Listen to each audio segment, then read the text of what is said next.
ذلك وأصلحوا ثم تابوا من بعد ذلك وأصلحوا إن ربك من بعدها لغفور رحيم. السلام عليكم. أعوذ بالله من الشيطان الرجيم. بسم الله الرحمن الرحيم. الحمد لله رب العالمين. نشهد أن لا إله إلا الله ونشهد أن محمدًا عبده ورسوله أرسله بالهدى ودين الحق ليظهره على الدين كله ولو كره المشركون. اللهم صل وسلم وبارك على رسولك وحبيبك سيدنا محمد وعلى آل وأصحاب سيدنا ومولانا محمد وعلى جميع الأنبياء والمرسلين ومن اقتدى بهديهم إلى يوم الدين. أما بعد، أعوذ بالله من الشيطان الرجيم. بسم الله الرحمن الرحيم. يا أيها الذين آمنوا إن تطيعوا فريقا من الذين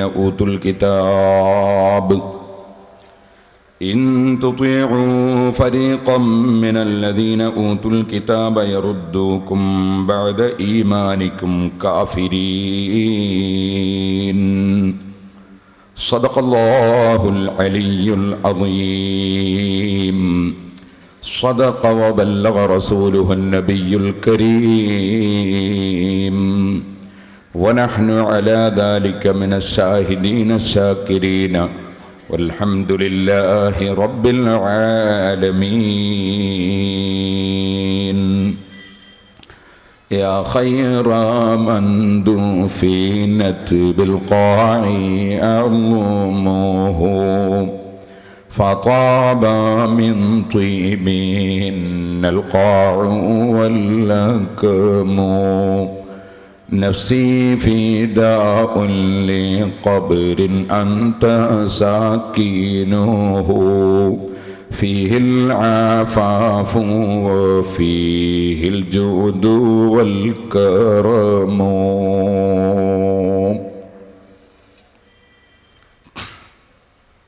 ബഹുമാന്യരെ, അള്ളാഹുവിൻ്റെ മഹത്തായ അനുഗ്രഹം കൊണ്ട് അള്ളാഹുവിൻ്റെ ദീനിൻ്റെ കടുത്ത വിരോധികളായ യഹൂദികളും മജൂസികളും മറ്റും അള്ളാഹുവിൻ്റെ ദീനിനെ തകർക്കാൻ നടത്തുന്ന ഗൂഢമായ പദ്ധതികളെ സംബന്ധിച്ച്, അതിൻ്റെ വക്താക്കളെ സംബന്ധിച്ച് അറിഞ്ഞോ അറിയാതെയോ അതിൻ്റെ പ്രചാരകരാകുന്നവരെ സംബന്ധിച്ച് സമുദായത്തിന് മുന്നറിയിപ്പ് നൽകുന്ന നമ്മുടെ പ്രഭാഷണം 8ാം ഖണ്ഡനം ഇന്ന് 2ാം ദിവസമാണ്. അല്ലാഹു ജല്ല ജലാലുഹു, അല്ലാഹു പൊരുത്തപ്പെടുന്ന കാര്യങ്ങൾ സംസാരിക്കാനും ഉൾക്കൊണ്ട് ജീവിക്കാനും നമുക്കെല്ലാവർക്കും തൗഫീഖ് നൽകുമാറാകട്ടെ. അഹ്ലുസുന്നത്തി വൽ ജമാഅത്തിനെ തെറ്റിദ്ധരിപ്പിക്കാൻ ആരെല്ലാം ശ്രമിക്കുന്നുണ്ടോ, അവരുടെ ശ്രമങ്ങളിൽ ആരെല്ലാം പെട്ടുപോകുന്നുണ്ടോ, അവർക്കെല്ലാം അല്ലാഹു നല്ല ബുദ്ധി കൊടുക്കുകയും ചിന്തിക്കാനുള്ള ഭാഗ്യം നൽകുകയും ചെയ്യുമാറാകട്ടെ എന്ന് ആമുഖമായി ദുആ ചെയ്യും. ഇസ്ലാമിനെ ആശയപരമായി തകർക്കാൻ ലോകത്ത് ഒരു മുസ്ലിം വിരോധിക്കും സാധ്യമല്ല. അത്രയും കെട്ടുറപ്പുള്ളതാണ് ഇസ്ലാമിൻ്റെ സുന്ദരമായ ആശയങ്ങൾ. മുസ്ലിമിനും അമുസ്ലിമിനും, മതമുള്ളവരും ഇല്ലാത്തവരും ഇസ്ലാമിന്റെ ഏതെങ്കിലും ഒരു വിഷയം മനുഷ്യനന്മക്ക് എതിരാണ് എന്ന് ചൂണ്ടിക്കാണിക്കാൻ സാധ്യമല്ല. അല്ലാഹുവിന്റെ ദീൻ അഷ്റഫുൽ ഖൽഖ് സല്ലല്ലാഹു അലൈഹി വസല്ലം ഇവിടെ പരിപൂർണമായി പഠിപ്പിച്ചു. അവിടുത്തെ സഹാബത്ത് അത് പൂർണ്ണമായി ഉൾക്കൊണ്ടു. ആ സഹാബത്ത് ലോകമെമ്പാടും ഇസ്ലാം മതം പ്രചരിപ്പിച്ചു. അവർ അതിനുവേണ്ടി നാടും വീടും കുടുംബവും ഉപേക്ഷിച്ച് ആയിരക്കണക്കിന് കിലോമീറ്റർ പടുകൂറ്റൻ തിരമാലകളിലൂടെ ചെറിയ പായക്കപ്പലിൽ കയറി, ആധുനിക സജ്ജീകരണങ്ങളും യന്ത്രങ്ങളും ഇല്ലാത്ത കാലത്ത് ചെറിയ തിരിവിളക്ക് കത്തിച്ചു വെച്ച് കടലിലൂടെ അവർ യാത്ര ചെയ്തു. ഒരു ഒറ്റ അനുകൂലിയും ഇല്ലാത്ത ഇന്ത്യ പോലുള്ള രാജ്യങ്ങളിൽ അവർ അല്ലാഹുവിന്റെ ദീനിന്റെ വെളിച്ചം കൊണ്ടുവന്ന് പ്രചരിപ്പിച്ചു. ഈ രാജ്യത്തുള്ള ഹൈന്ദവർ, ക്രൈസ്തവർ, അങ്ങനെയുള്ള മതക്കാർ ആ വന്ന മഹാന്മാരുടെ ആത്മീയ ചൈതന്യവും അവരുടെ മഹത്വവും മനസ്സിലാക്കി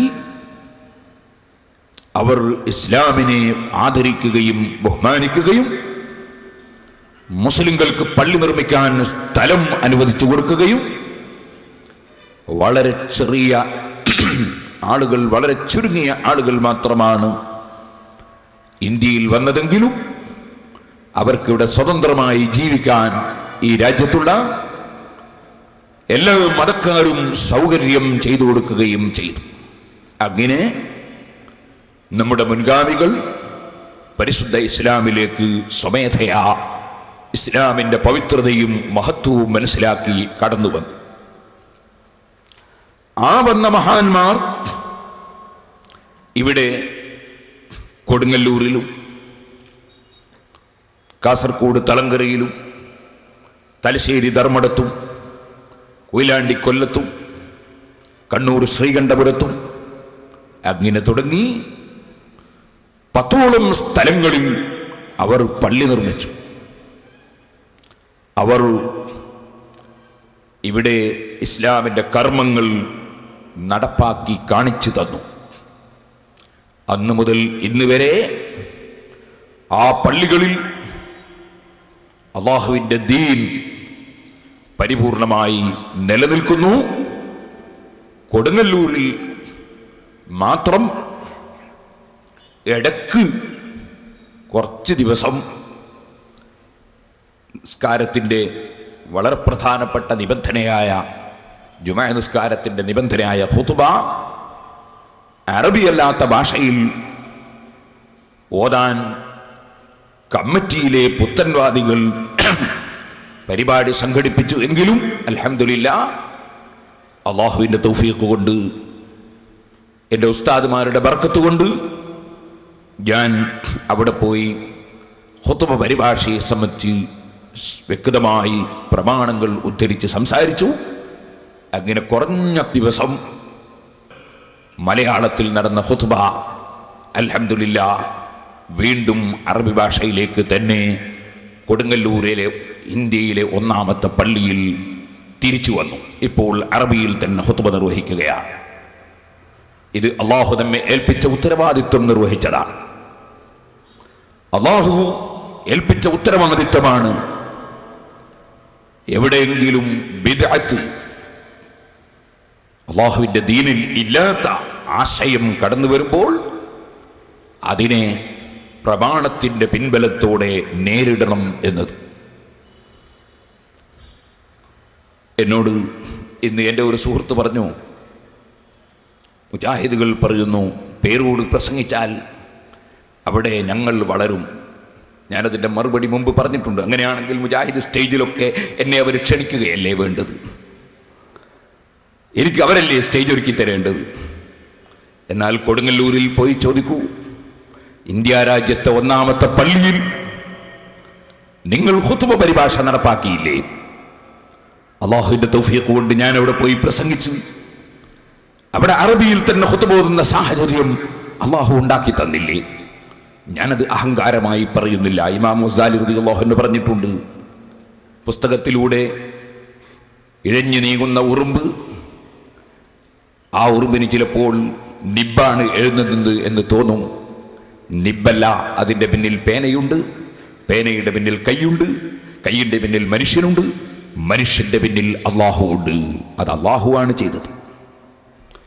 ഞാൻ പറഞ്ഞു വന്നത്, സുന്നത്ത് ജമാഅത്തിന്റെ ആശയം പറഞ്ഞാൽ അതിന് ഫലമുണ്ടാവുകയില്ലെന്ന് വല്ലവനും പറയുന്നുവെങ്കിൽ അവൻ അള്ളാഹുവിൻ്റെ ദീനിൻ്റെ വിരോധിയാണെന്ന് ലോകം മനസ്സിലാക്കണം എന്ന് മാത്രം ഞാൻ ഓർമ്മപ്പെടുത്തുകയാണ്. സഹോദരന്മാരെ, ഇവിടെ ദീൻ നശിപ്പിക്കാൻ വേണ്ടി വരുന്ന മൗലവി, ഈ നാദാപുരത്ത് കഴിഞ്ഞുപോയ മർഹൂം കീഴന ഉസ്താദ്, അള്ളാഹു അവിടുത്തെ ഖബർ സന്തോഷത്തിലാക്കട്ടെ, ശംസുൽ ഉലമ ഖുത്ബി മുഹമ്മദ് മുസ്ലിയാർ നവറല്ലാഹു മർഖദഹു, അതുപോലെ തർക്കണ്ടി അബ്ദുറഹ്മാൻ മുസ്ലിയാർ നവറല്ലാഹു മർഖദഹു, അങ്ങനെ തുടങ്ങിയുള്ള പ്രഗത്ഭരായ പണ്ഡിതന്മാർ, ഇവിടെ കഴിഞ്ഞുപോയ ഔലിയാക്കൾ, ആരിഫീങ്ങൾ, അവർ ജീവിച്ചിരുന്ന കാലത്ത് ഇവിടുത്തെ പള്ളിയിൽ ആരാണ് നിസ്കരിക്കാൻ വന്നത്, എങ്ങനെയാണ് ഖുത്ബ നിർവഹിച്ചത്, എങ്ങനെയാണ് ഇവിടെ ഇസ്ലാമിൻ്റെ ആചാരം നടന്നത്, ഈ രാജ്യത്തുള്ള മുസ്ലിമീങ്ങൾ മരിച്ചാൽ എന്തെല്ലാം ആചാരങ്ങളാണ് നടന്നത് എല്ലാവർക്കും അറിയാവുന്നതാണ്. മരിച്ചാൽ ഖബറിനടുക്കൽ തൽഖീൻ ചൊല്ലിയിട്ടുണ്ട്, മയ്യത്ത് കൊണ്ടുപോകുമ്പോൾ ദിക്റ് ചൊല്ലിയിട്ടുണ്ട്, ഖുത്ബ അറബിയിൽ തന്നെ നിർവഹിച്ചിട്ടുണ്ട്, പള്ളിയിൽ മൗലിദും റാത്തീബും ഒക്കെ നടന്നിട്ടുണ്ട്. അതുപോലെ മരിച്ച വീട്ടിൽ ഭക്ഷണം വിതരണം ചെയ്തിട്ടുണ്ട്, മരിച്ച വീട്ടിൽ ഖുർആൻ ഓതിയിട്ടുണ്ട്, ഖബറിനടുക്കൽ ഖുർആൻ ഓതി ദുആ നടന്നിട്ടുണ്ട്. അങ്ങനെ തുടങ്ങി കല്യാണ വീട്ടിൽ നിക്കാഹിന്റെ ശേഷം ഫാത്തിഹ ഓതി ദുആ നടന്നിട്ടുണ്ട്. അങ്ങനെ തുടങ്ങി എല്ലാ ആചാരങ്ങളും ആ വിവരമുള്ള മഹാന്മാർ ഇവിടെ ജീവിതത്തിൽ പകർത്തി കാണിച്ചു തന്നിട്ടുണ്ട്. അവർക്കൊന്നും അറിയാത്ത ഒരു പുതിയ അറിവ്, ഒരു വലിയ അറിവ് എവിടുന്നോ കിട്ടിയതുപോലെ ഒരു മനുഷ്യൻ ഇവിടെ കൊണ്ടുവന്ന് അല്ലാഹുവിൻ്റെ ദീൻ നശിപ്പിക്കാൻ വേണ്ടി നീണ്ട നാക്കടിക്കുകയാണ്. അത് ഇസ്ലാമിനെ സംബന്ധിച്ചിടത്തോളം പുത്തരിയല്ല. സ്വഹാബത്തിന്റെ കാലത്ത് തന്നെ അത്തരത്തിൽ നാവ് നീളമുള്ള ചിലർ സ്വഹാബത്തിനെ മുശ്രിക്കീങ്ങളായി പ്രഖ്യാപിച്ചുകൊണ്ട് രംഗത്ത് വന്നിരുന്നു. അതിന്നും തുടരുന്നു. ഖിയാമത്ത് നാൾ വരെ ദീനിന്റെ എതിരാളികൾ അവരുടെ പ്രവർത്തനങ്ങൾ തുടരും. അല്ലാഹുവിന്റെ ദീൻ നിലനിർത്താൻ ഉദ്ദേശിക്കുന്നവർ അവർ അതിനെ പ്രതിരോധിക്കുകയും ചെയ്യും. ഇത് അല്ലാഹു തആല വെച്ച ഒരു സംവിധാനമാണ്. യഹൂദികൾ അവരുടെ ആശയം അല്ലാഹുവിന്റെ ദീൻ പൊളിക്കലാണ്, മുസ്ലിമീങ്ങളെ ഭിന്നിപ്പിക്കലാണ്. മദീനയിൽ ഔസ് ഖസ്റജ് എന്ന പേരിൽ രണ്ട് ചേരിയായി ഗ്രൂപ്പ് തിരിഞ്ഞുകൊണ്ടുള്ള യുദ്ധങ്ങളും നടന്നിരുന്നു. അന്നത്തെ കാലത്ത് നടന്ന യുദ്ധങ്ങളും അന്ന് പരസ്പരം ആക്ഷേപിച്ച് സംസാരിച്ച സംസാരങ്ങളും പാട്ടുകളും സഹാബത്തിന്റെ ഇടയിൽ വീണ്ടും ഭിന്നത ഉണ്ടാക്കാൻ വേണ്ടി യഹൂദികൾ എടുത്തിട്ടിരുന്നു.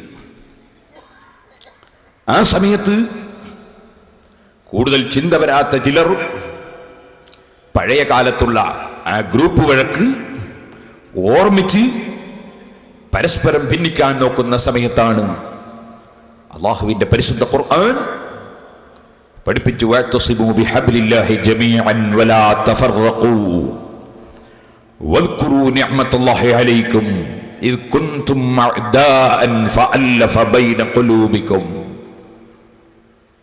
നിങ്ങൾ അല്ലാഹുവിന്റെ ദീൻ, അല്ലാഹുവിന്റെ ഖുർആൻ മുറുകെ പിടിക്കണം. എല്ലാവരും ഒരാശയത്തിൽ തന്നെ ഉൾക്കൊണ്ട് ജീവിക്കണം. നിങ്ങൾ ഭിന്നിച്ചു പോകരുത്. കയറ് എന്നാണ് അവിടെ അർത്ഥം വരുന്ന വാചകമാണ് ഖുർആൻ പറഞ്ഞത്. കയറ് നബി സല്ലല്ലാഹു അലൈഹി വസല്ലം തങ്ങൾ നീട്ടിത്തന്ന ദീനാകുന്ന കയറ്, അത് സഹാബത്തൊന്നടങ്കം അത് മുറുകെ പിടിക്കണം. അതിൻ്റെ തല അതിൻ്റെ ശേഷമുള്ളവർ പിടിക്കണം. അതേ കയറിൻ്റെ തല മുറിഞ്ഞു പോകാതെ ഖിയാമത്ത് നാൾ വരെ പിടിച്ചു വരണം. അതാണ് സനദ്, അതാണ് പരമ്പര, അതാണ് പാരമ്പര്യം. അത് വിട്ടാൽ വലാ തഫറഖൂ, നിങ്ങൾ ഈ കയർ വിട്ടുപോകരുത്. കയർ വിട്ടാൽ പിന്നെ നിങ്ങൾക്ക് ബന്ധമില്ല, കണക്ഷനില്ല.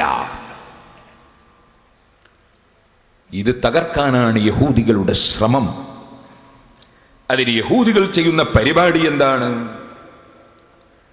അവര് ജനങ്ങളോട് പറയും, നിങ്ങൾ അല്ലാഹുവിന്റെ ഗ്രന്ഥം സ്വീകരിക്കണം,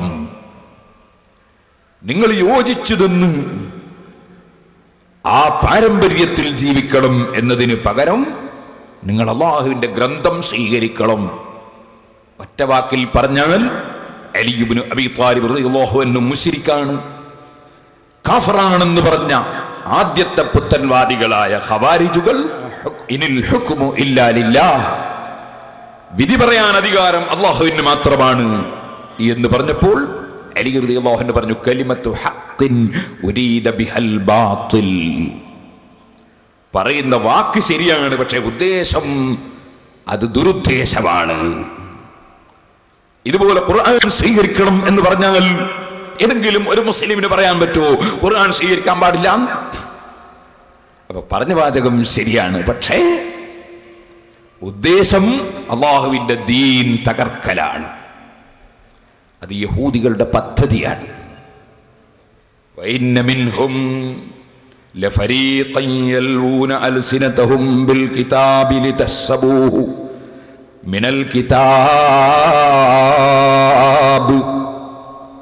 അല്ലാഹുവിന്റെ ഗ്രന്ഥത്തിലുള്ളതാണെന്ന് നിങ്ങൾ ധരിക്കാൻ വേണ്ടി അവരത് ആ അല്ലാഹുവിന്റെ ഗ്രന്ഥം ഉദ്ധരിച്ച് സംസാരിക്കും. വമാ ഹുവ മിനൽ കിതാബ്,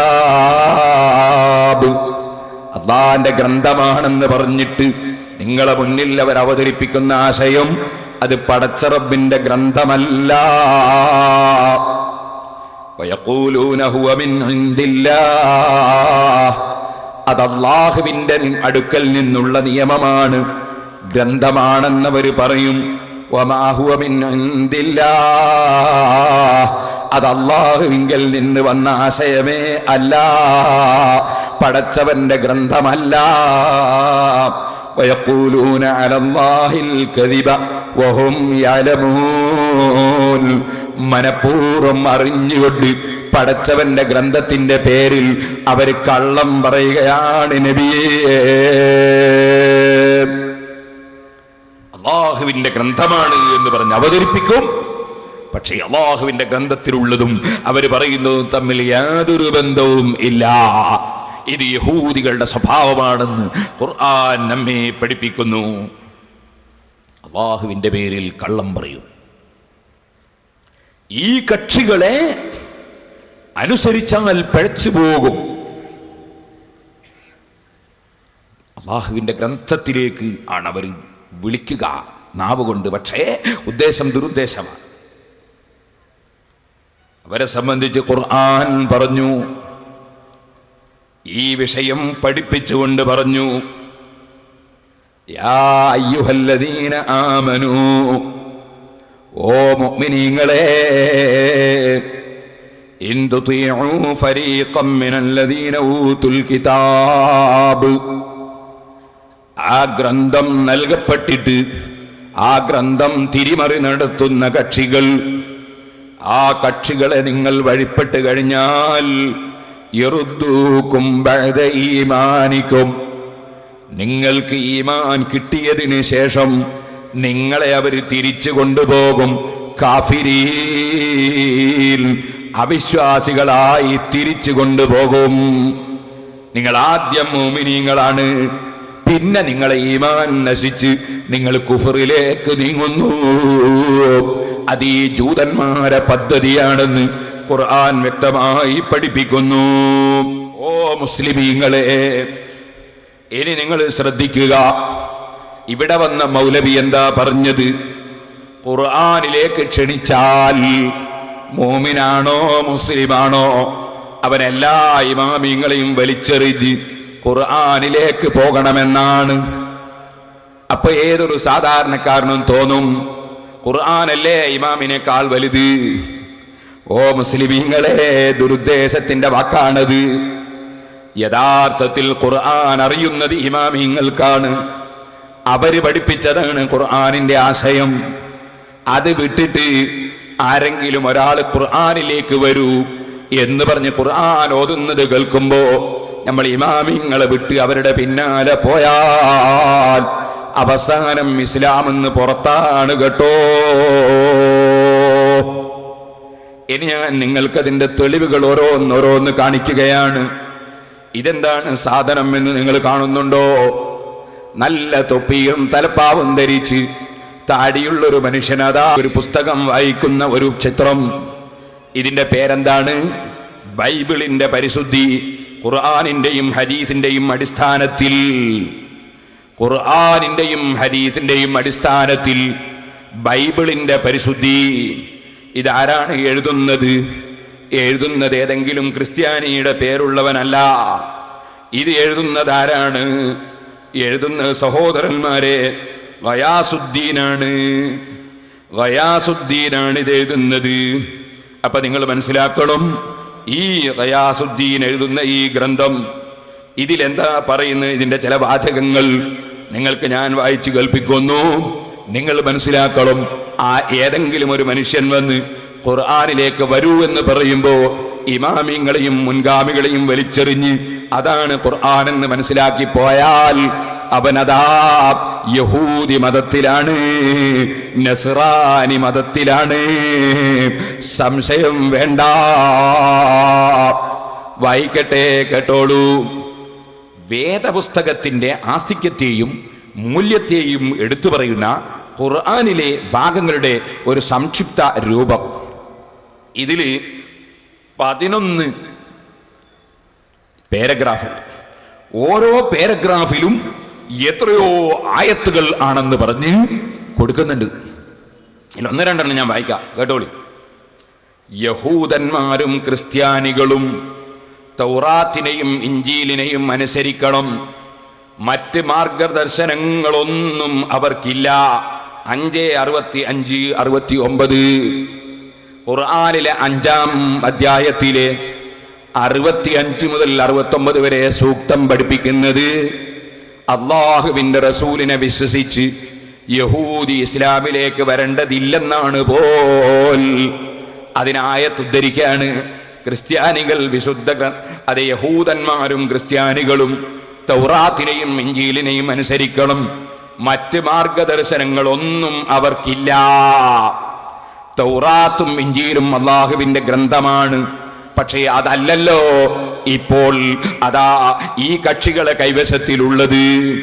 മുഴുവനും ദുർവ്യാഖ്യാനം ചെയ്ത് തിരിമറി നടത്തിയ ആശയങ്ങളല്ലേ.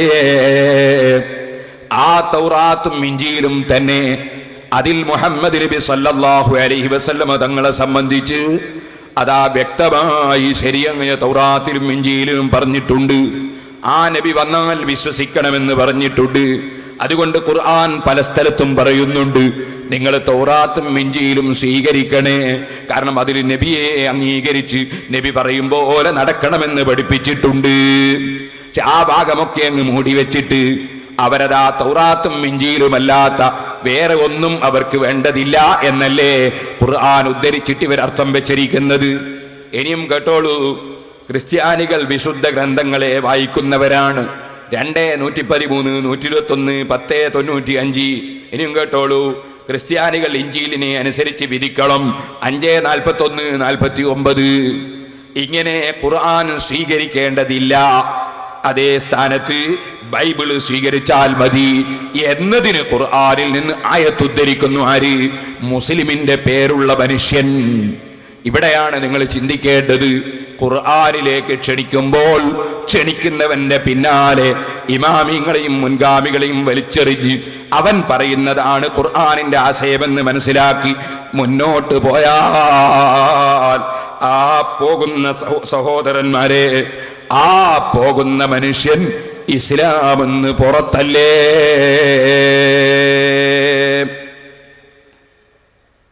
എന്നാൽ ഞാൻ കൊല്ലത്ത് വെച്ച് പ്രസംഗിക്കുമ്പോൾ ഈ അടുത്ത് ഞാൻ അവിടെ കേൾപ്പിച്ച് മറുപടി പറഞ്ഞിട്ടുണ്ട് നമ്മുടെ സെലഫിക്ക്. അയാൾ അവിടുന്ന് എന്താ ചെയ്തതെന്നറിയോ? തൗറാത്തും ഇഞ്ചീലും അള്ളാഹുവിന്റെ ഗ്രന്ഥമല്ല എന്ന് വരുത്തി തീർക്കുന്ന പ്രസംഗം. ഞാൻ പറയട്ടെ, തൗറാത്തും അള്ളാഹു ഇറക്കിയതാണ്, ഇഞ്ചീലും അള്ളാഹു ഇറക്കിയതാണ്, സബൂറും അള്ളാഹു ഇറക്കിയതാണ്, ഫുർഖാനുൽ അദീമും അള്ളാഹു ഇറക്കിയതാണ്. പക്ഷേ പരിശുദ്ധ ഖുർആനിനൊരു പ്രത്യേകതയുണ്ട്. അതെന്താണ്? ഇന്നാ നഹ്നു നസ്സൽന ദിക്റ വ ഇന്നാ ലഹു ലഹാഫിദൂൻ. ഖുർആനിൽ കൈകടത്തലുകൾ നടക്കാതെ അല്ലാഹു പറയുന്നു നമ്മൾ സംരക്ഷിക്കും. ആ സംരക്ഷണം എങ്ങനെയാണ്? ബൈബിൾ കൈകാര്യം ചെയ്ത പണ്ഡിതന്മാരെ പോലെയല്ല, തൗറാത്ത് കൈകാര്യം ചെയ്ത പണ്ഡിതന്മാരെ പോലെയല്ല. ഖുർആൻ അത് കൈമാറി വരുന്ന ഇസ്ലാമിന്റെ മുസ്ലിമീങ്ങളെ ഇമാമുകൾ ആ തൗറാത്തും ഇഞ്ചീലും കൈകാര്യം ചെയ്ത പണ്ഡിതന്മാരെ പോലെ പണത്തിന് വേണ്ടി പടച്ചവന്റെ കലാം, അള്ളാഹുവിന്റെ ഖുർആൻ തിരിമറി നടത്തുന്ന വ്യക്തികളായിരിക്കൂല. അതുകൊണ്ട് റസൂലുള്ള മുതൽക്ക് ഖിയാമത്ത് നാൾ വരെ അത് കൈകാര്യം ചെയ്യുന്ന പണ്ഡിതന്മാർ, ഇമാമിങ്ങൾ സത്യസന്ധന്മാരായിരിക്കും. അവര് ദുന്യാവിനെ വില കൽപ്പിച്ച് ഖുർആൻ തിരിമറി നടത്തൂല. മുസ്ലിം ഉമ്മത്തിൽ അങ്ങനെ ഒരു കാര്യം നടക്കൂല. അതിലൂടെ അല്ലാഹു ഖുർആൻ സംരക്ഷിക്കും. ഈ സമുദായത്തിന് ഇങ്ങനെ ഒരു പ്രത്യേകതയുണ്ട്. ഖിയാമത്ത് നാൾ വരെ ലാ തസാലു ത്വായിഫത്തും മിൻ ഉമ്മത്തി ളാഹിരീന അലൽ ഹഖ്, സത്യത്തിന്റെ മേൽ വെളിവായി വിജയിക്കുന്നവരായി ഈ സമുദായത്തിൽ അതാ ഒരു വിഭാഗത്തെ അല്ലാഹു നിലനിർത്തുമെന്ന് നബി സല്ലല്ലാഹു അലൈഹി വസല്ലമ തങ്ങൾ പറയുന്നു. ആ കക്ഷികൾ ആരാണ്? സഹീഹുൽ ബുഖാരി മറിച്ചു നോക്കിയാൽ ഇമാം ബുഖാരി ആ കക്ഷികൾ ആരാണ് എന്നത് സഹീഹുൽ ബുഖാരിയിൽ അതാ പറയുന്നു. ബാബു ഖൗലിൻ നബി സല്ലല്ലാഹു അലൈഹി വസല്ലമ ലാ തസാലു ത്വായിഫത്തും മിൻ ഉമ്മത്തി ളാഹിരീന അലൽ ഹഖ് യുഖാതിലൂൻ. ഹഖിന്റെ മേൽ നിന്നുകൊണ്ട് പടപൊരുതുന്നവരാണവര്. വഹും അഹ്ലുൽ ഇൽമി, അത് ഈ സമുദായത്തിലെ ആലിമീങ്ങളാണ്, സമുദായത്തിലെ ഇമാമീങ്ങളാണ്. അവരൊരിക്കലും തന്നെ പിഴച്ചു പോകൂല, പിഴവിന് കൂട്ടു നിൽക്കൂല. ആ ഇമാമീങ്ങൾ മുഖേനയാണ് ഖുർആനിന്റെ സംരക്ഷണം. എന്നാൽ അയാളെന്താ പറഞ്ഞത്? മൂപ്പര് പറയാണ് തൗറാത്തും ഇഞ്ചീലും ഒക്കെ കൈകടത്തലുകൾ നടന്നുപോയി, ഖുർആനിൽ യാതൊരു കൈകടത്തലുകളും നടക്കുകയില്ല. അതിനെന്താ കാരണം? ഖുർആൻ അല്ലാഹു എല്ലാ കാലത്തുമുള്ള സംഗതികൾ അറിയുന്ന അല്ലാഹു ഇറക്കിയതാണ്. ഇപ്പൊ തൗറാത്തും ഇഞ്ചീലും ഇറക്കിയതാരാ? അത് സെൽഫിയാ? തൗറാത്തും ഇഞ്ചീലും ഇറക്കിയത് അല്ലാഹു തന്നെയല്ലേ? പക്ഷേ തൗറാത്തും ഇഞ്ചീലും അല്ലാഹുവിന്റെ ഗ്രന്ഥമല്ല എന്ന് വരുത്തി തീർക്കുന്ന പ്രസംഗം ഞാനത് അവിടെ കേൾപ്പിച്ച് മറുപടി പറഞ്ഞിട്ടുണ്ട്. ഞാൻ പറയട്ടെ, എന്താണ് അങ്ങനെ പറഞ്ഞാലുള്ള തകരാറ് എന്ന് ഞാൻ പറയണോ? നമ്മളിപ്പൊ തന്നെ ചോദ്യം ചെയ്തിട്ടില്ലെങ്കിൽ കുറച്ച് ദിവസം കഴിയുമ്പോ യഹൂദികളും ക്രിസ്ത്യാനികളും നമുക്ക് എടുത്തുകൊണ്ടുവരും ക്ലിപ്പ്. നമ്മളോട് പറയും, കണ്ടോ നിങ്ങളെ മുസ്ലിം പണ്ഡിതൻ അയാൾ എന്താ പറഞ്ഞത്? ഖുർആനിൽ കൈകടത്തലുകൾ നടക്കാതിരിക്കാൻ കാരണം ഖുർആൻ പടച്ചവനിറക്കിയതായതുകൊണ്ടാണ്. ഇപ്പൊ തൗറാത്തും ഇഞ്ചീലും പടച്ചവനിറക്കിയതല്ല എന്നല്ലേ നിങ്ങളെ ആശയം? അത് നിങ്ങളെ ഖുർആൻ എന്നെതിരല്ലേ എന്ന് ചോദിച്ചിട്ട് യഹൂദികൾ നമ്മളെ മുമ്പിൽ ഖുർആൻ കൊണ്ടുവരും. അപ്പോ മുസ്ലിംകൾക്ക് പഠിച്ചതിനെ ആകെ ഞങ്ങളെല്ലാം കൂടി ഇതിൽ വിശ്വസിച്ച് പഠിച്ചോ എന്ന സംശയം വരും. ഈ സംശയം ഉണ്ടാക്കാൻ വേണ്ടി യഹൂദിനെ വളർത്താൻ വേണ്ടി പറയാണ്, യഹൂദികളെ വളർത്താൻ വേണ്ടി പറയാണ്. ഞാനതവിടെ അപ്പോൾ തന്നെ പോയി മറുപടി പറഞ്ഞിട്ടുണ്ട്. അതിന്റെ CD കേൾക്കുമ്പോൾ നിങ്ങൾക്ക് കേൾക്കാം. ഈ ഗ്രന്ഥത്തിന്റെ മുന്നിലൂടെയോ ഇതിന്റെ പിന്നിലൂടെയോ ഒരു ബാത്തിലും അതിൽ കടന്നുകൂടിയിട്ടില്ല. കാരണം എന്തെന്നല്ലേ ഭൂതഭാവി വർത്തമാന കാലങ്ങളെ സംബന്ധിച്ച് എല്ലാം അറിയാവുന്ന അർഹമുർ റഹീമീനായ റബ്ബാണ് ഈ ഗ്രന്ഥം അവതരിപ്പിച്ചിട്ടുള്ളത്. അതാണ് അല്ലാഹ് പറയുന്നത്, തൻസീലും മിൻ ഹകീമിൻ ഹമീദ്. ആ പരമകാരുണികനായ എല്ലാ ഹിക്മത്തുകളും നിറഞ്ഞു നിൽക്കുന്ന, സർവരാലും സ്തുതിക്കപ്പെടുന്ന റബ്ബിങ്കൽ നിന്ന് അവതീർണമായ ഗ്രന്ഥമാണിത്. കാരണം മനസ്സിലായില്ലേ? ഭൂതകാല വർത്തമാനം അറിയുന്ന റബ്ബിൽ നിന്ന് അവതീർണമായ ഗ്രന്ഥമാണിത്. അതുകൊണ്ട് ആ ഖുർആനിൽ ബാത്തിൽ കിടക്കാത്തത്. മൗലവി ആ ഖുർആൻ പഠിച്ചോ. ബിസ്മില്ലാഹിർ റഹ്മാനിർ റഹീം. അലിഫ് ലാം മീം. അല്ലാഹു ലാ ഇലാഹ ഇല്ലാ ഹുവൽ ഹയ്യുൽ ഖയ്യൂം. നസ്സല അലൈക്കൽ കിതാബ ബിൽ ഹഖ് മുസദ്ദിഖൻ ലിമാ ബൈന യദൈഹി വഅൻസലത് തൗറാത വൽ ഇൻജീൽ മിൻ ഖബ്ലു ഹുദൽ ലിന്നാസി വഅൻസലൽ ഫുർഖാൻ. തൗറാത്ത് ഇറക്കിയത് ആരാ മൗലവി? ഇൻജീൽ ഇറക്കിയത് ആരാ മൗലവി? ഭൂതകാല വർത്തമാനങ്ങൾ അറിയാത്ത പഠിച്ചവനാണോ? അല്ല, മൗലവിയാണോ? അല്ലാഹ് ഖുർആനിൽ പറയുന്നു, അലിഫ് ലാം മീം എന്ന് പറഞ്ഞിട്ട് അല്ലാഹ് പറയാണ്, അല്ലാഹു ലാ ഇലാഹ ഇല്ലാ ഹുവൽ ഹയ്യുൽ ഖയ്യൂം. അല്ലാഹു തആല അവനല്ലാതെ ആരാധനക്കർഹൻ ഇല്ല. അൽ ഹയ്യുൽ ഖയ്യൂം. അല്ലാഹ് എന്നും ഹയാത്തുള്ളവനാണ്.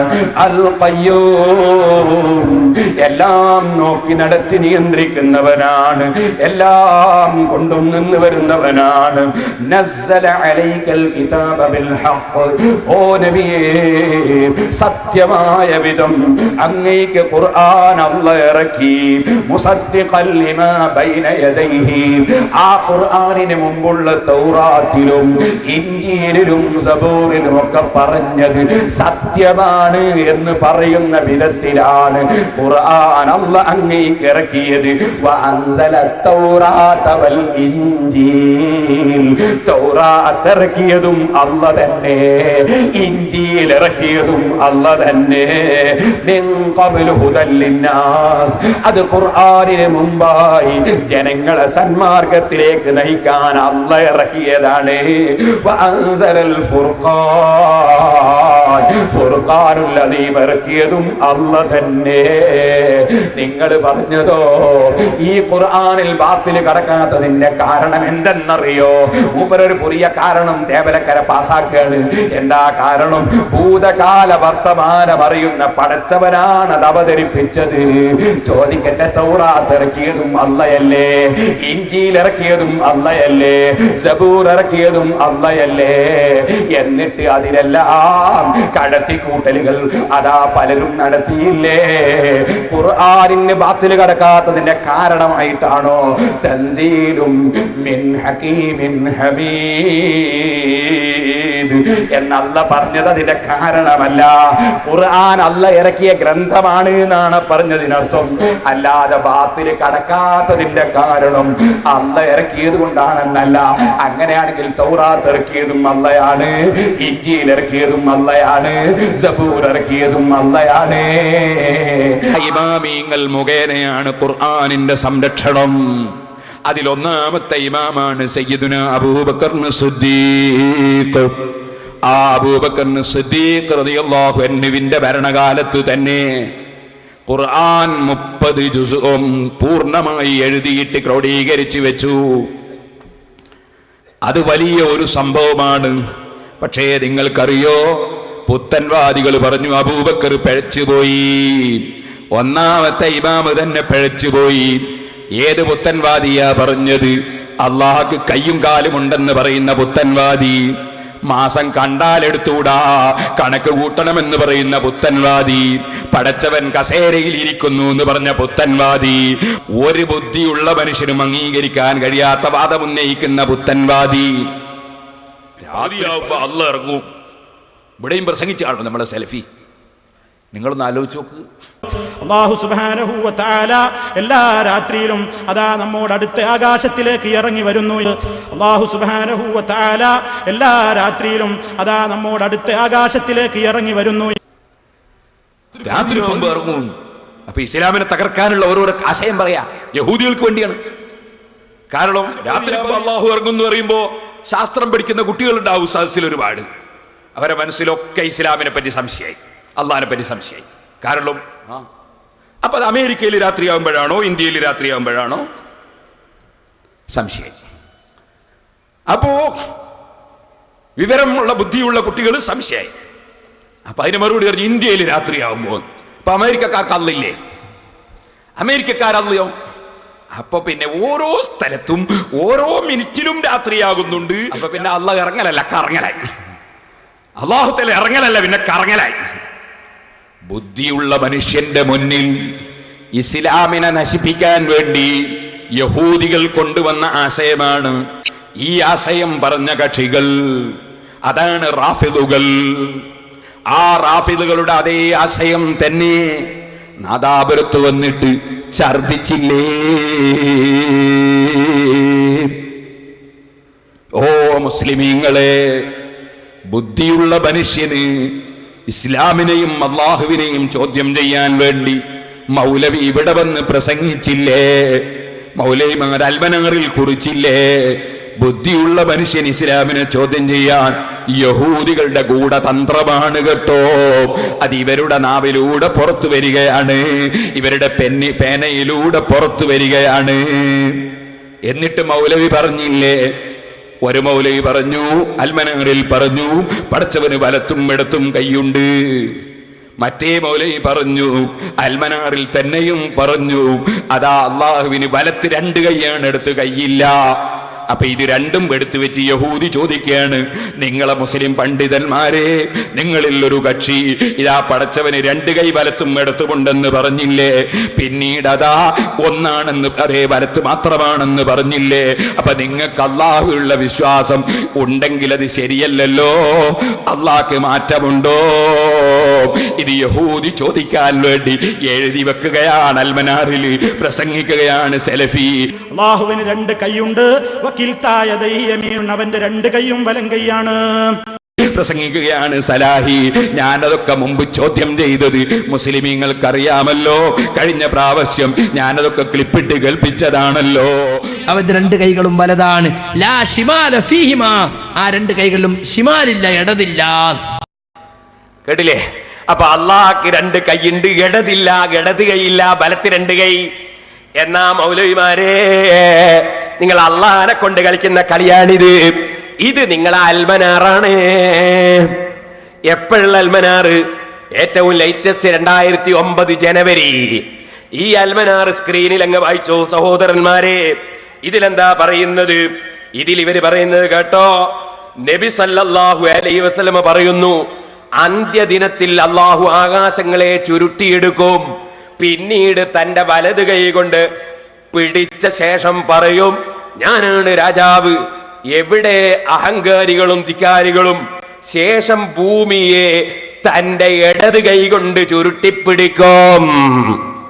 അപ്പൊ ഇവര് അൽമനാറിൽ പറയുന്ന അള്ളാഹ്ക്ക് ഇടത് കൈയുണ്ട്, അതിൽ ഭൂമി ചുരുട്ടിപ്പിടിക്കും. സക്കരിയാ സലായി പറയുന്ന അള്ളാഹ്ക്ക് ഇടത് കൈ ഇല്ല. ഞങ്ങൾ അൽമനാറ് വിശ്വസിക്കണോ, സക്കരിയാനെ വിശ്വസിക്കണോ, അല്ലെങ്കിൽ രണ്ടും വലിച്ചെറിയണോ? പറയൂ മൗലവിമാരെ, നിങ്ങൾ അള്ളാഹിനെ പറ്റിയാണ് കളിച്ചത്. ഓ മുസ്ലിമീങ്ങളെ, യഹൂദികളെ കൂടെ തന്ത്രമാണ് കേട്ടോ. മൗലവിമാര് മുഖേന ഇസ്ലാം തകർക്കാനാണ്.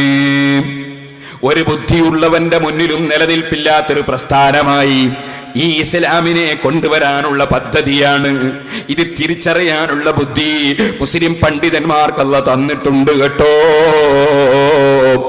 ഇനിയും ഞാൻ പറയട്ടെ, ഇതുകൊണ്ട് കഴിഞ്ഞോ മുസ്ലിമീങ്ങളെ? റാഫിദുകൾ എന്ന് പറയുന്ന ഈ കക്ഷികൾ വളരെ പിഴച്ച കക്ഷികളാണ്. അവർക്ക് ഏറ്റവും വിരോധം ഇമാമീങ്ങളോടാണ്. ഒന്നാമത്തെ ഇമാമാണ് സയ്യിദുനാ അബൂബക്കർ സിദ്ദീഖ് റളിയല്ലാഹു അൻഹു. ആ സിദ്ദീഖ് റളിയല്ലാഹു അൻഹു ഖുർആൻ മുഴുവനും 2 ചട്ടയുടെ ഉള്ളിൽ എഴുതി വെച്ചപ്പോ റാഫിദുകൾ പറഞ്ഞു, അബൂബക്കർ പിഴച്ചുപോയി. അതിനനുകൂലിച്ച ഉമറും പിഴച്ചുപോയി, സയ്യിദ് ഇബ്നു സാബിത്തും പിഴച്ചുപോയി, സഹാബത്ത് പിഴച്ചുപോയി. അവരെ വാദമാണ്. എന്താ കാരണം? കാരണം സലഫി പറയുന്ന അതേ കാരണം തന്നെ. നമ്മുടെ ജീവിതത്തിൽ ദീനായിട്ട് നമ്മൾ ചെയ്യേണ്ടുന്ന ഏതെല്ലാം ചെറുതും വലുതുമായ കാര്യങ്ങളുണ്ടോ അതൊക്കെ സ്ഥിരപ്പെടണമെങ്കിൽ എന്താണ് വേണ്ടത്? ഹബീബായ റസൂൽ സല്ലല്ലാഹു അലൈഹി വസല്ലമിൽ നിന്ന് സഹാബി കേട്ട്, ഹബീബായ റസൂൽ സല്ലല്ലാഹു അലൈഹി വസല്ലമിൽ നിന്ന് സഹാബി കേട്ട് അവിടെ നിന്ന് ഇങ്ങോട്ട് കുറ്റമറ്റ പരമ്പരയിലൂടെ നമുക്ക് കിട്ടിയിരിക്കണം. ആ നിലക്ക് കൃത്യമായി അംഗീകരിക്കപ്പെടുന്നവ മാത്രമാണ് ദീനായിട്ട് അംഗീകരിക്കപ്പെടുന്നത്.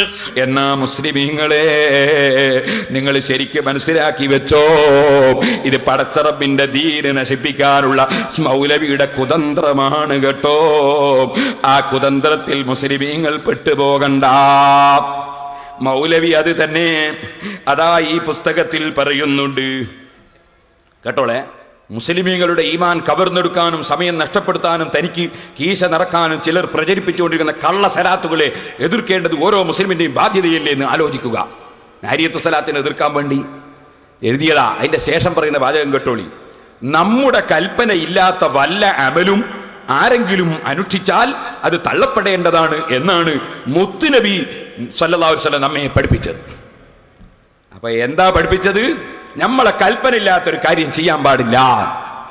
ഇതും എന്തിനാ മൗലവി എഴുതിയത്? ആദ്യമായി നബി സല്ലല്ലാഹു അലൈഹി വസല്ലം തങ്ങൾ പ്രത്യേകം കൽപ്പിച്ചിട്ടില്ലാത്ത കാര്യം ചെയ്ത ആളാണ് സയ്യിദുനാ അബൂബക്കർ സിദ്ദീഖ്. എന്താണ് സംഗതി? ഖുർആൻ 30 എഴുതി വെച്ചു. അല്ലാഹുവിന്റെ റസൂൽ അങ്ങനെ എഴുതി വെക്കാൻ കൽപ്പിച്ചിട്ടില്ല. കൽപ്പിച്ചിട്ടുണ്ടോ സലഫി? ഉണ്ടെങ്കിൽ കൊണ്ടുവാ, ഹദീസ് കൊണ്ടുവാ. കൽപ്പിച്ച ഹദീസ് ഉണ്ടെങ്കിൽ കൊണ്ടുവാ. ഇല്ല. നബി തങ്ങൾ ചെയ്തിട്ടുണ്ടോ സലഫി? ഇല്ല. ഉണ്ടെങ്കിൽ കൊണ്ടുവാ. ഇല്ല. അപ്പോൾ അതാര് ചെയ്തു? ഒന്നാമത്തെ ഇമാമായ സയ്യിദുനാ അബൂബക്കർ സിദ്ദീഖ്. ആ സിദ്ദീഖുൽ അക്ബറിനോട് തുടർന്ന് മുഴുവൻ സഹാബത്തും ചെയ്തു. അങ്ങനെ ചെയ്താൽ എന്ത് വേണോന്നാ പറഞ്ഞത്? തള്ളപ്പെടേണ്ടതാണ്. അപ്പൊ ഒന്നാമത് എന്ത് തള്ളണം? അള്ളാഹുവിന്റെ ഖുർആൻ എഴുതി വെച്ചത് തള്ളണം. അവിടെ വെക്കൂ മൗലവി ഞങ്ങളെ മുസ്ഹഫ്. ഞങ്ങളെ മുസ്ഹഫ് അവിടെ വെച്ചിട്ട് പറയൂ. അതിനു മുമ്പ് മിണ്ടാൻ അവസരമില്ല. ഉണ്ടെങ്കിൽ പറ, അല്ലെങ്കിൽ കൊണ്ടുപോവാ, റിപ്പോർട്ട് കൊണ്ടുപോവാ. അള്ളാഹുവിന്റെ റസൂല് പരിശുദ്ധ ഖുർആൻ 30 എഴുതി വെക്കാൻ വേണ്ടി പറഞ്ഞ റിപ്പോർട്ട് കൊണ്ടുപോവാ. അല്ലെ റസൂൽ ചെയ്ത റിപ്പോർട്ട് കൊണ്ടുപോവാ. നിങ്ങൾക്ക് റസൂൽ ചെയ്യുകയോ അല്ലെങ്കിൽ കൽപ്പിക്കുകയോ ചെയ്താലല്ലേ പറ്റുള്ളൂ, അല്ലാത്ത തള്ളണമെന്നല്ലേ. ഇത് നിങ്ങളെ മുൻഗാമികൾ ഛർദിച്ച വാദമാ. ആ മുൻഗാമി ആ റാഫിദിയാക്കൾ അള്ളാഹ്ക്ക് കയ്യും കാലും ഉണ്ട് തന്നെ കക്ഷി. അത് ഫത്ഹുൽ ബാരിയിൽ ഇബ്നു ഹജർ അസ്ഖലാനി റളിയല്ലാഹു അൻഹു പറഞ്ഞിട്ടുണ്ട്. അപ്പൊ ശരിയായ റാഫിദി. ഓ മുസ്ലിമീങ്ങളെ, എന്നാ ഹദീസിലുള്ളത് എന്താണ്? നബി സല്ലല്ലാഹു അലൈഹി വസല്ലം തങ്ങൾ പറഞ്ഞ വാക്കിന് മൗലവി അർത്ഥം മാറ്റിയതാണ് കേട്ടോ. എന്താണ് ഹദീസിൽ വന്നത് നിങ്ങൾക്കറിയോ? നബി സല്ലല്ലാഹു അലൈഹി വസല്ലം തങ്ങൾ പറഞ്ഞത് അങ്ങനെയല്ല. അത് ബുഖാരിയിൽ തന്നെ നിങ്ങൾക്ക് കാണാം.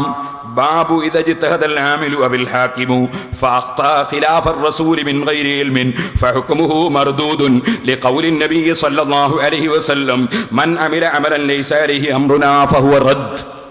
ഒരു വിവരവുമില്ലാത്ത മനുഷ്യൻ അള്ളാഹുവിന്റെ റസൂലിന് എതിരായി വല്ല വിധിയും പ്രഖ്യാപിക്കുകയോ വല്ല പ്രവർത്തനങ്ങളും നടത്തുകയോ ചെയ്താൽ അവൻ ചെയ്തത് പിഴവാണ്.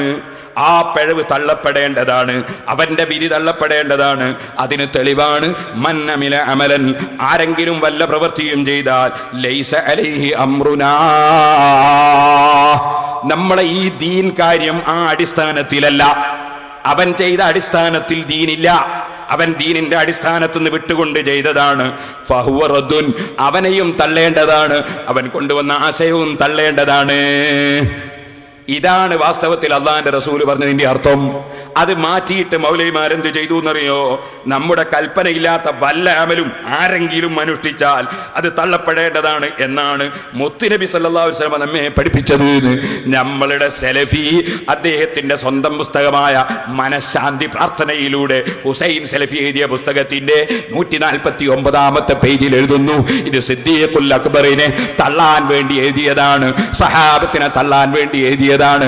അല്ലെങ്കിൽ മൗലവി നാദാപുരത്തിന് വരുമ്പോ ഹദീസ് കൊണ്ടുവാ, റസൂലുള്ള കൽപ്പിച്ച ഹദീസ് കൊണ്ടുവാ, സനദോടെ ഒന്ന് വായിച്ച് കേൾപ്പിക്കൂ, ഞാനൊന്ന് കേൾക്കട്ടെ.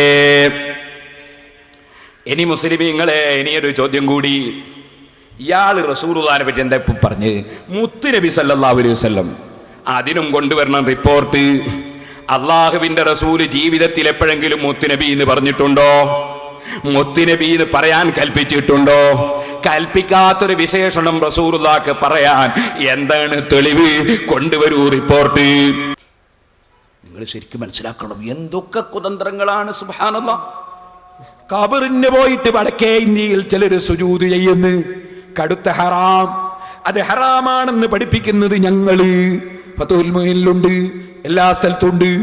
ഞാൻ വളരെ വ്യക്തമായി ഇടമുട്ടത്തെന്ന് പറഞ്ഞു, മൗലവി പെട്ടു, പിടിച്ചു, കള്ളത്തരം പറഞ്ഞു പിടിച്ചു, ഞാൻ മുമ്പ് കാണിച്ചതാണ്. എന്നാൽ മൗലവിമാരെ, ഖബറിന് സുജൂദ് ചെയ്യുന്നതിന് കുഴപ്പമില്ലെന്ന് വരുത്തി തീർത്ത് നിങ്ങളല്ലേ? എന്താ പറഞ്ഞത്? എന്നാൽ മൗലവി, ഞങ്ങൾ ഖബറിന് സുജൂദ് ചെയ്യുന്നവരാണെന്ന് അറബികളെ പോയി തെറ്റിദ്ധരിപ്പിക്കാൻ വേണ്ടി ഏതോ ജനങ്ങള് എവിടുന്നോ അതാ ഖബറിന്റെ മേലെയുള്ള തുണിയെടുത്ത് പൊത്തുന്നതും അതുപോലെ ചുംബിക്കുന്നൊക്കെ സുജൂദ് പോലെയാക്കി കാണിച്ചിട്ട് നിങ്ങൾ ശിഹാബ് തങ്ങളെ വിദേശത്ത് കൊടുക്കാൻ ശ്രമിച്ചില്ലേ? ഞാനതാ പറയാൻ പോകുന്നത്. ഓ മുസ്ലിമീങ്ങളെ, എന്നാൽ ഈ മൗലവിമാരോ പ്രസംഗത്തിൽ തന്നെ പറയാ. എന്ത് പ്രസംഗത്തിൽ പറയുന്നു? ഞാനൊരു ചിഹ്നം കാണുമ്പോൾ, ഒരു രൂപം കാണുമ്പോൾ, കൃത്യമായി പറഞ്ഞാൽ ഞാനൊരു മഖബറ കാണുന്നു. ആ മഖബറ കാണുമ്പോൾ എന്റെ ഹൃദയത്തിൽ പ്രത്യേകമായ ഒരു ഭയവികാരം, ഒരു പ്രത്യേകമായ തഖ്വ ഇങ്ങനെ കടന്നു വന്നു എന്ന് കരുതുക. ആ തഖ്വയുടെ പേരിൽ ഒരു ചേഷ്ടയും ഞാൻ നടത്തിയില്ല, തലകുനിച്ചില്ല, മഖബറയിലുള്ള ആളോട് പ്രാർത്ഥിച്ചില്ല. പക്ഷേ അഭൗതികമായ ഒരു വികാരം, ആരാധനാപരമായ ഒരു ഭാവം, പ്രാർത്ഥനാഭാവം എന്റെ മനസ്സിൽ കടന്നു വന്നാൽ അത് മാത്രം മതി ഒരു കാര്യം ഇബാദത്താകാൻ. ഇതില്ലാതെ നമ്മൾ സുജൂദിൽ കിടന്നാലും ആ സുജൂദ് പാപമായേക്കും എന്നല്ലാതെ ശിർക്കാണ് എന്ന് പറയാൻ പറ്റില്ല. ഇതില്ലാതെ നമ്മൾ സുജൂദിൽ കിടന്നാലും ആ സുജൂദ് പാപമായേക്കും എന്നല്ലാതെ ശിർക്കാണ് എന്ന് പറയാൻ പറ്റില്ല. അപ്പൊ സുജൂദ് ശിർക്കാണെന്ന് പറയാൻ പറ്റൂല എന്ന് പരസ്യമായി പ്രസംഗിച്ച് നിങ്ങളെ മൗലവിമാരല്ലേ? ഇനി ചോദിക്കട്ടെ, നിങ്ങൾ നവവി ഇമാമിനെ കാഫിറാക്കിയില്ലേ? ഗസാലി ഇമാമിനെ കാഫിറാക്കിയില്ലേ? എന്താ പ്രശ്നം? ഇമാം നവവി റളിയല്ലാഹു അൻഹു ഇലാഹിൽ ഗസാലി ഇമാമിൽ ഉദ്ധരിച്ചിട്ട് പറഞ്ഞു, അള്ളാഹിന്റെ റസൂലിന്റെ ജാറത്തിങ്കൽ പോകുമ്പോ വളരെ വിനയത്തോടെ പോകണം. ആ പറഞ്ഞതിനെ സംബന്ധിച്ച് മൗലവി അതാ അത് കാഫിറാകുന്ന പരിപാടിയാണെന്ന് പ്രഖ്യാപിക്കുന്നു. റസൂലുള്ളാഹിന്റെ ജാറത്തിങ്കൽ പോയിട്ട് നിൽക്കുമ്പോ എങ്ങനെ നിൽക്കണം അത് വിവരിച്ചുകൊണ്ട് പറയാണ്,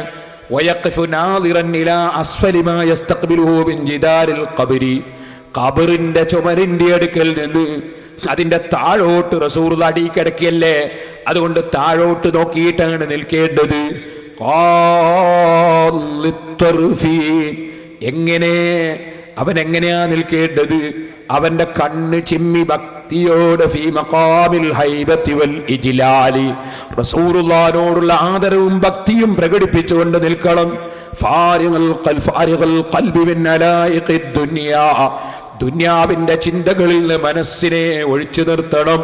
മുസ്തഹ്ദിറൻ ഫീ ഖൽബിഹി ജലാലത മൗഖിഫിഹി വമൻസിലത മൻ ഹുവ ബിഹളറതിഹി, ആരുടെ മുമ്പിലാ ഞാൻ പോയി നിൽക്കുന്നത്, എവിടെയാ ഞാൻ നിൽക്കുന്നത്, ആ ബഹുമാനാദരവോടെ നിൽക്കണം.